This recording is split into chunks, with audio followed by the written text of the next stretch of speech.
Додека едни земјоделци деновиве ја започнаа жетвата на оризовата култура, други заминаа во Скопје од владата да бараат запирање на увозот, динамичен откуп и откупни цени од 25 денари за килограм арпа и 50 денари за килограм белорис. Кога тоа се случува во векот на предизборната кампања за локалните избори, за очекување дека поголем дел од барањата на земјоделците ќе им бидат задоволени, барем на хартија. Изборите се на 17 октомври, дотогаш ниту жетвата ќе заврши, ниту откупот ќе започне со посериозна динамика, што значи дека ниту проблемите може да бидат решени ни краткорочно, а уште помалку долгорочно. Годинава родот кај оризот е на задоволително ниво, како и квалитетот. Сушната година и топлото време и погодуваа на културата, бидејќи имаше доволно вода во акумулациите, која истуркаа до крај наводнителната сезона.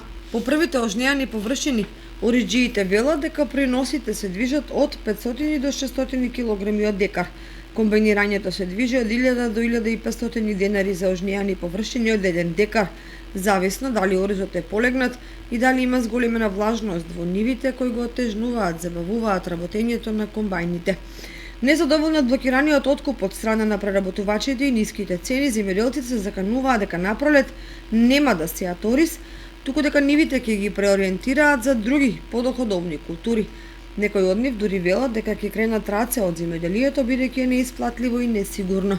Есенва од 4300 хектари под оризова култура се очекува вкупен род од близу 25.000 тони арпа.